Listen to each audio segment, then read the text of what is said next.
Salam sejahtera Bapak. Salam Ya, sejahtera apa juga. kabar? Baik. Tentunya hari ini kita berada di podcast Diskominfo Staffer Pak ya. Dan narasumber hari ini tentu sudah banyak yang tahu ini siapa. Eh,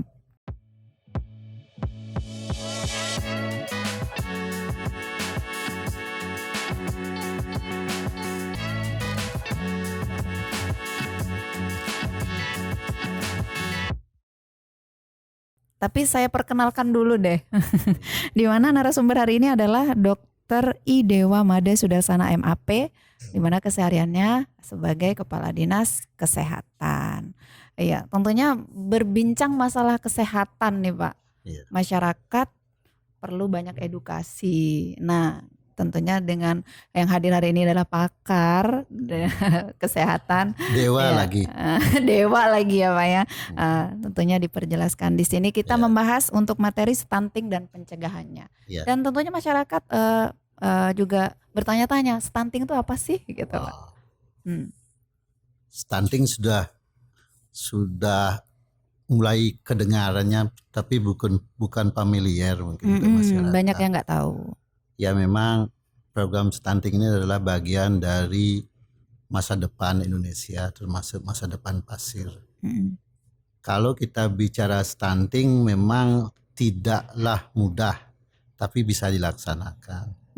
Kalau per definisi stunting itu kan adalah kekurangan gizi kronis. Artinya gizinya itu lama tidak tercukupi. Yang kedua juga bisa karena ada infeksi pada anak-anak terutama di bawah 5 tahun. Nah, bagaimana terjadi stunting ini tentu kita harus memahami dulu. Sejak kapan bisa terjadi stunting kan gitu.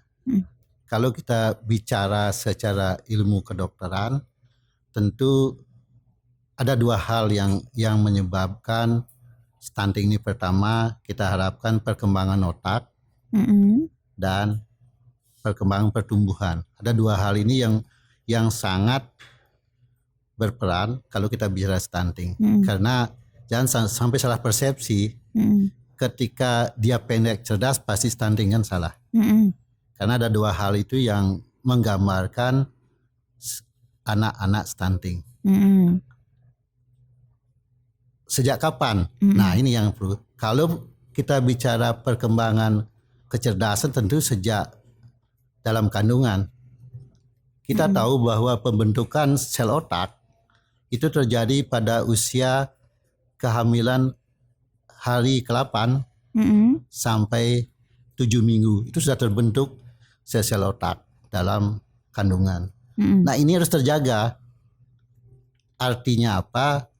Persiapan seorang ibu hamil itu sudah dimulai sejak dia dinyatakan hamil oleh dokter bidan misalnya. Nah, itu harus dipersiapkan karena di situ sangat pentingnya. Kalau pada saat tersebut dia tidak terpenuhi gizinya, dampaknya pasti di kemudian hari akan bisa terjadi stunting.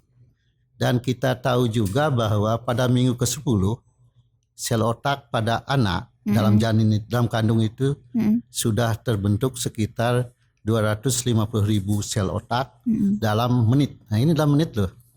Wah, cepat banget Pak Cepat ya? banget. Nah, karena perkiraan kita itu rata-rata punya sel otak sekitar 6-10 miliar. Banyak nah, itu banget. yang normal. Kalau kurang dari itu ya pasti tidak cerdas.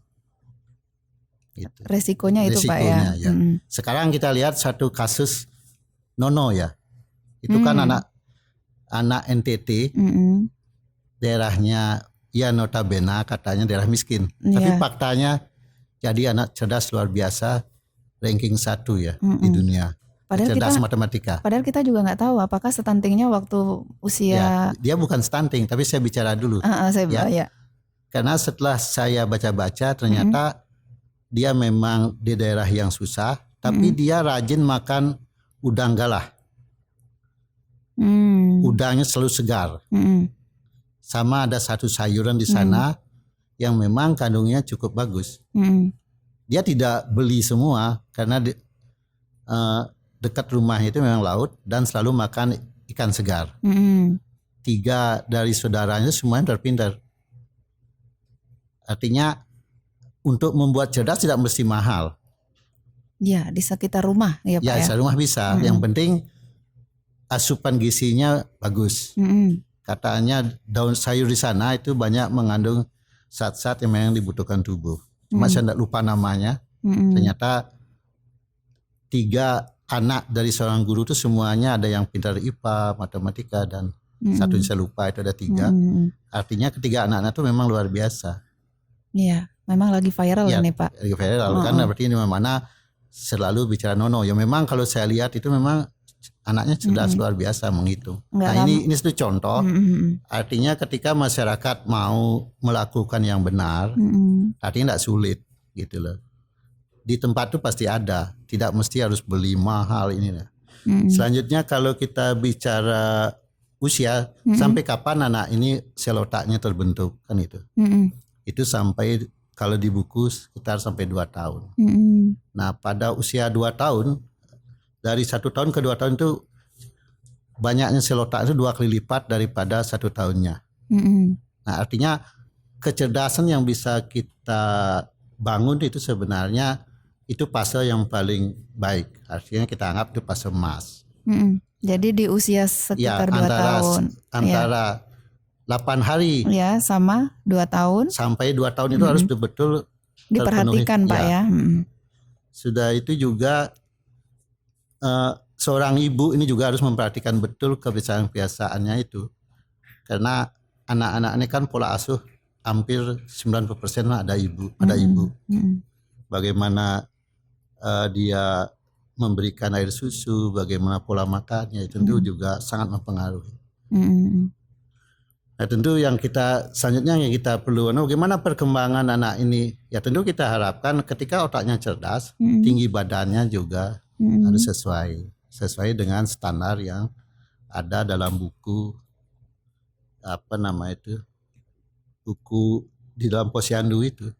Kan iya ada draftnya dari usia sekian harus mencapai. Nah ketika tidak tercapai tentu ibu itu harus bertanya kenapa. Nah itu. Nah inilah yang harus kita edukasi masyarakat, jangan menganggap stunting ini terjadi setelah lahir, bukan setelah lahir. Di dalam kandungan pun bisa diawali dengan demikian. Jadi kandung terus dijaga. Saya masih ingat betul apa yang disampaikan oleh Kepala BKKBN. Kadang-kadang pernikahan itu mewah. Ketika istrinya hamil, biaya tidak ada. Harusnya ketika menikah, ini yang benar.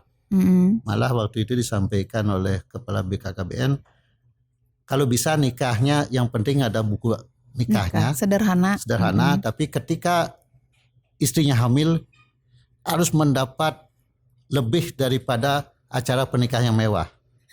Karena kita akan untuk hidup jangka panjang. Ya menjaga Pak ya. Jangka panjang karena anak-anak itu tidak mungkin nikah kan hanya sehari, tidak ada yang nikah sebulan kan. Ya kan? Capek Pak juga Pak.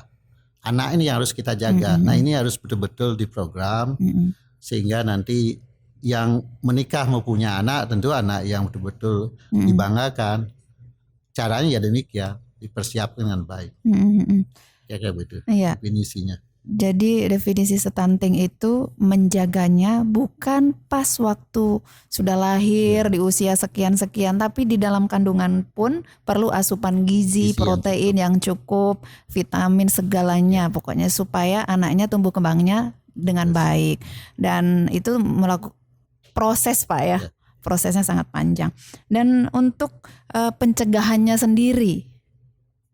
Iya, pencegahannya seperti saya katakan tadi, gimana asupan gizi harus baik. Seorang ibu hamil harus betul-betul diperhatikan, jangan sampai salah gizinya. Karena kalau bicara gizi pada ibu hamil kan sebenarnya tidak sulit banget, tidak sulit sekali ya. Intinya apa yang ada di tempat kita itu sebenarnya cocok semua. Ya. Tidak perlu semuanya. Ketika kita mencegah stunting ini kita perlu menyiapkan gizi yang luar biasa, jangan juga.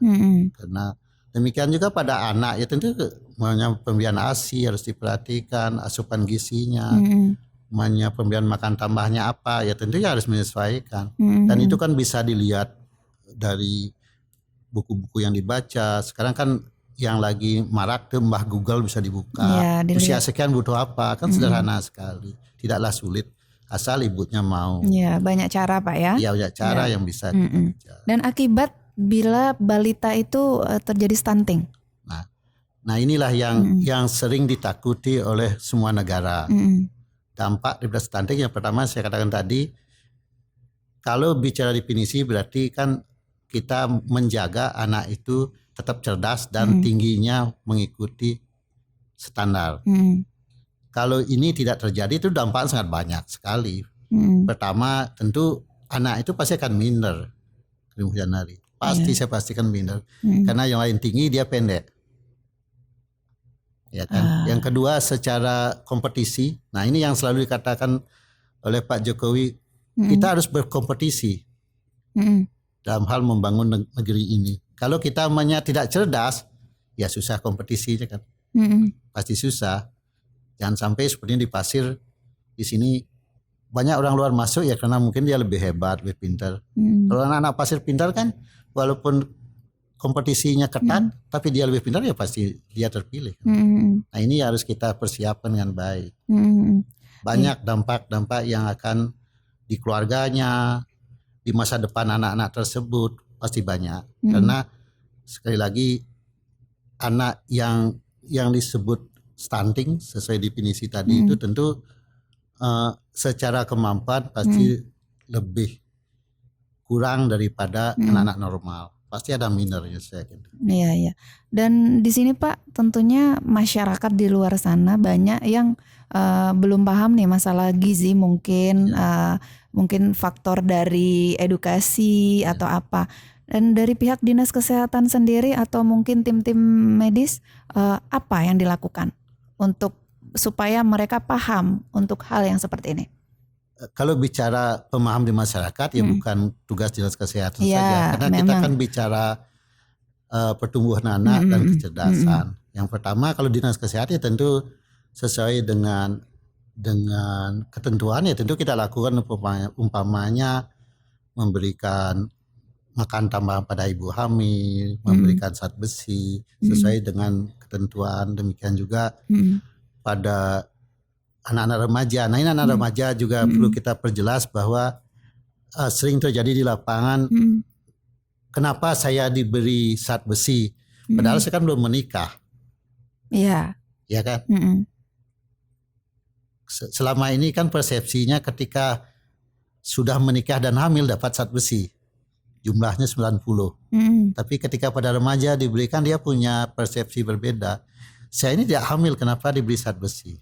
Iya, banyak pengertian yang seperti itu. Yang harus kita perbaiki. Tujuan pemberian zat besi 1 minggu sekali, 1 kapsul atau 1 tablet itu kan untuk mempersiapkan salah satunya kalau dia menikah nanti biar anak-anak yang dilahirkan tidak stunting. Yang kedua kita tahu pada usia remaja itu kan sudah mulai haid. Berarti kan ada keluar darah.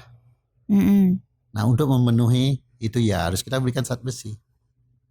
Nah ini harus paradigma ini harus kita rubah. Sehingga dari remaja sudah mau minum zat besi.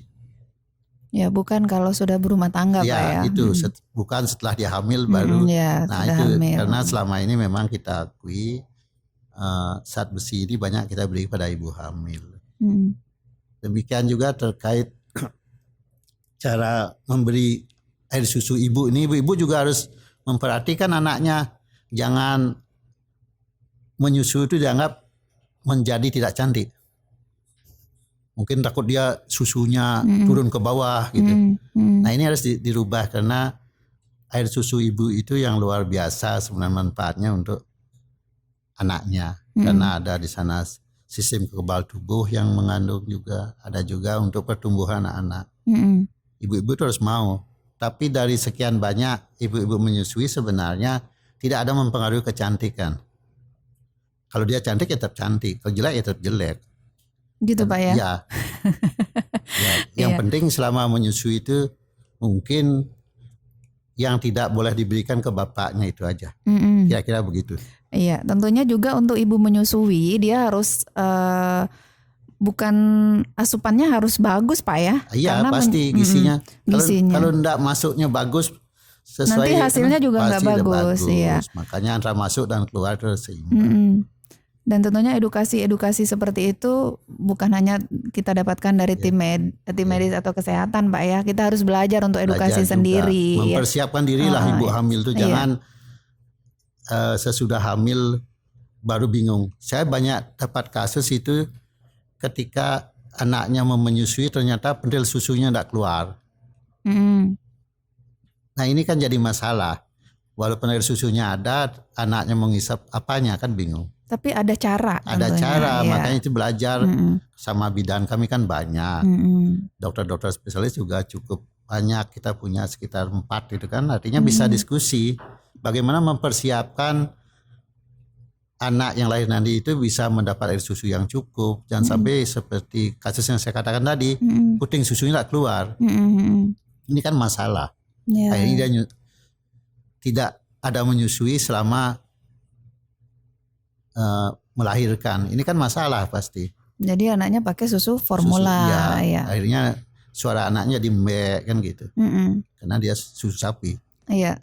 Kadang ada edukasi untuk susu formula bagus gitu.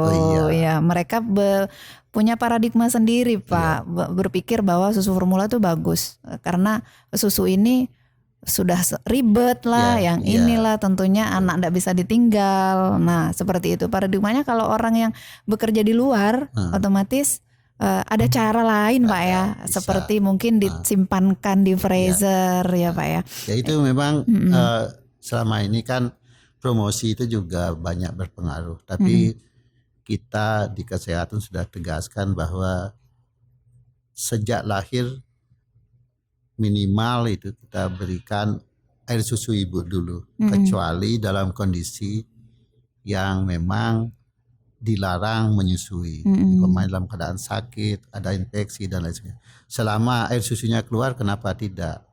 Toh bisa juga ibunya minum susu. Dan perlu diketahui ya, ibu-ibu ketika minum susu jangan takut gemuk. Selama menyusui tidak akan gemuk. Karena banyak begitu Pak. Iya. Selama menyusui tidak akan gemuk. Padahal gemuk itu seksi. Iya. Artinya ketika menyusui benar pasti tidak gemuk. Karena yang masuk keluar itu pasti seimbang. Seimbang Pak. Apalagi ya. anak laki-laki kan nyusunya sangat kuat. Iya, tentunya untuk mencegah sudah dibahas, sudah dijelaskan sama Pak Dewa ini. Dan untuk stunting ini apakah bisa diobatin Pak? Stunting ya itu tadi saya sampaikan kan kita melihat usia ya. Memang intervensi yang terbagus ya di bawah 2 tahun. Nah makanya kemarin kan ada kita buat suatu inovasi sari sate bunting, 1 hari 1 telur untuk anak-anak di bawah 2 tahun. Karena kalau dia lewat ya masih bisa tapi tidak maksimal. Bisa dicegah. Nah inilah yang harus dipahami oleh masyarakat, kapan kita bisa mencegah, kapan tidak. Ya jangan sampai nanti ada persepsi masyarakat sudah ke bidan, sudah ke dokter, anak saya tetap stunting, tapi yang dibawa ke bidan ke dokter itu usianya sudah di atas 5 tahun gitu umpamanya. Ya tentu tidak akan bisa. Jadi, saya pastikan tidak bisa. Kalau sudah usia sekian tidak bisa Pak Pak ya? Lagi karena sudah artinya tadi saya sampaikan terbentuknya otak itu kan maksimal di 2 tahun. Iya, yang sudah dijelaskan Bapak. Kalau otaknya jumlahnya banyak, anggaplah sel kotaknya masih 4 miliar, itu nggak bisa kita rangsang lagi. Tapi sampai di 2 tahun masih bisa, di bawah 2 tahun lah. Masih bisa itu ya Pak. Ya diharapkan ya kalau tadi kan antara 6 sampai 10 miliar ya sel. Umpamanya sampai di sana banyak minimal 7 miliar lah kan berarti pintar ya. Jadi pinter kita. Ya, jadi generasi penerusnya luar biasa. Luar biasa. Ya, seperti Nono itu mungkin 10 miliaran mungkin. Pak Habibie mungkin kan. Iya. Saya lewat itu Pak. Ya, kira-kira begitu. Maka cara Kira-kira. mengingatnya kan juga luar biasa. Daya ingatnya Ya. betul-betul berhitungnya seperti Ya, itu. dan lain sebagainya. Nah tentunya untuk masyarakat Kabupaten Pasir sendiri pingin kan punya anak yang seperti itu. Iyalah pasti. Wah, Karena gini, kalau anak kita nanti tidak bisa berkompetisi, dia pasti akan kalah semuanya. Karena sekarang kan sudah sistem digital, semuanya sudah sistem kan. Itu kan persaingan pasti, Iya pasti. persaingan. Dan ke depan kan kita tidak bisa lagi bicara sumber daya alam saja. Tentu inovasi pemikiran dari anak-anak cerdas lah akan muncul kan. Iya. Kalau dia tidak cerdas gimana? Nggak punya ide Pak. Tidak punya ide. Nggak ada idenya. Dan di sini tentunya kalau sudah stunting otomatis nggak ada ide, nggak ada apa ya. Makanya pencegahan perlu sebelum yang sudah disampaikan sama Pak Dewa tadi. Ya perlu sekali. Bukan artinya saya menekankan di sini jangan diserahkan ke ibu semua, bapaknya harus aktif juga. Ya demikian juga warga sekitarnya, UPD juga semuanya saling mendukung. Karena stunting ini kan kita tidak bisa dinas kesehatan saja. Umpamanya pertanian itu kan harus terlibat. Ya kan, Pak Kades, Pak Camat, karena kembali kepada kita bicara awal tadi bahwa pemahaman stunting ini kan di masyarakat masih kurang, tanpa aparat yang bisa terlibat kan agak sulit. Gitu. Tapi ada bagian penyuluh-penyuluh sendiri Pak ya? Penyuluh di kami memang ada, cuma mungkin tidak maksimal, tapi perlu bantuan lah dari masyarakat yang memang paham dan mau memberikan waktunya untuk menyampaikan stunting ini.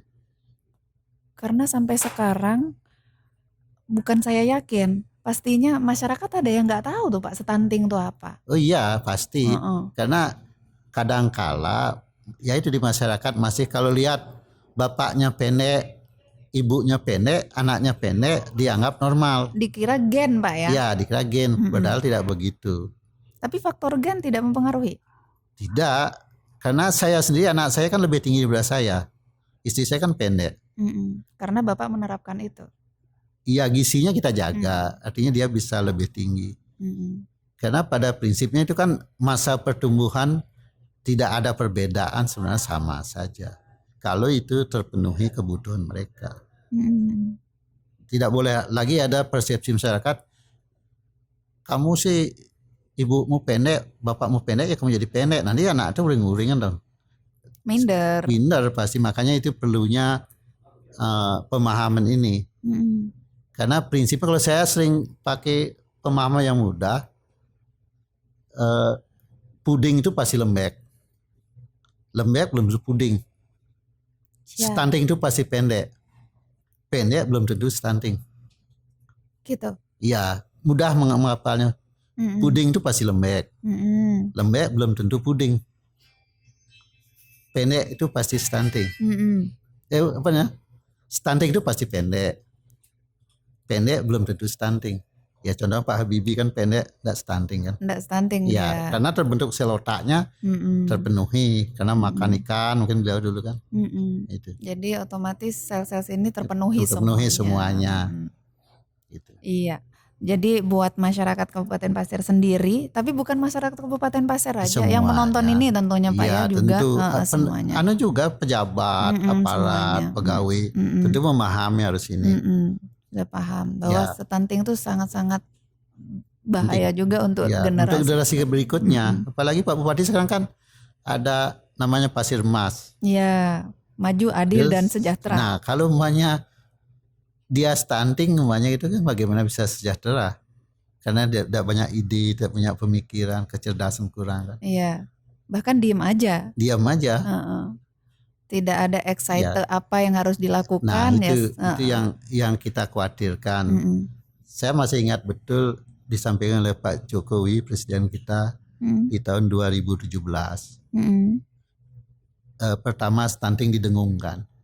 Itu beliau mengatakan kita itu kalau main poli pasti kalah dengan negara lain yang tidak stunting. contoh diambil Korea Selatan dan Jepang, Mm-mm. dia berdiri aja sudah bisa langsung nyemes. Brilian. Kalau kita lompat saja belum tentu bisa nyemes. Padahal Jepang itu dulunya pendek-pendek kan. Korea juga sama dengan kita. Tapi buktinya sekarang Bisa. masyarakatnya, pemainnya semua tinggi ya, kita bisa lihat sekarang ini kan. Tapi Indonesia kan sudah mulai juga. Tapi ya jangan kita harapkan di pasir juga demikian. Iya. Di 20 tahun lagi itu anak-anak itu sudah tinggi semua. Dan program ini sendiri stunting di 2023 tuh pengennya seperti apa Bapak? Oh, kalau saya sih memang keinginan saya stunting ini kita harus bergerak semua. Bukan dinas kesehatan saja. Semua terkait pejabat, masyarakat harus tergerak, termasuk mungkin nanti di apa namanya? Di izin menikah itu loh. Itu kan itu juga harus melihat kapan sih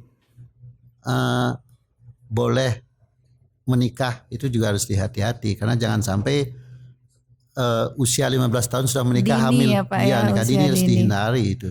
Karena rata-rata menikah dini itu kan pertama jelas tidak maksimal secara Persiapannya juga persiapan belum. masaknya seorang wanita untuk hamil. Dan labil juga. Labil juga. Kedua mungkin pola asuh juga masih kurang memahami. Dan ini penting sekali juga, kita sekarang kan kalau wanita kalau tidak salah 19 tahun ya baru boleh menikah. Artinya ini harus terjaga, kalau bisa ya 20 tahun lah baru menikah. Betul-betul secara biologisnya itu memang sudah memenuhi matang lah istilahnya. Gampangnya kan kalau itu sudah matang artinya ketika dia hamil mungkin pasti didapatkan pemahaman, ini pasti didapatkan dengan baik. Iya. Ya tentunya untuk masyarakat Kabupaten Pasir dan mungkin di luar juga untuk stunting ini pembelajarannya kita harus siap mental dan siap segalanya Ya, siap untuk segala. melakukan pernikahan juga dan tentunya edukasi kita harus belajar dari mana saja, bukan harus dari pihak-pihak tertentu. Bisa kita belajar membaca juga buku Jajet dan sebagainya bahwa kita jangan sampai adanya stunting ini. Jadi kita harus mencegah dari awal seperti yang sudah disampaikan oleh Pak Dewa Made. Ya tentunya Bapak kita di Dinas Kesehatan. Terima kasih Bapak untuk kehadirannya hari ini ya.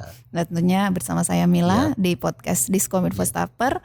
Insya Allah tentunya kita nanti akan bahas lagi yang lain Pak ya. Iya. Karena banyak sih untuk kesehatan edukasi untuk masyarakat. Mudah-mudahan hadirnya saya di sini masyarakat memahami dan melaksanakan. Jangan dipaham tapi tidak dilaksanakan. Saya kira itu pentingnya di situ. Iya. Kalau kita edukasi ya tapi di belakang tidak ya sama aja. Karena ini kan untuk kita semua dari sisi mulai dari keluarga lah.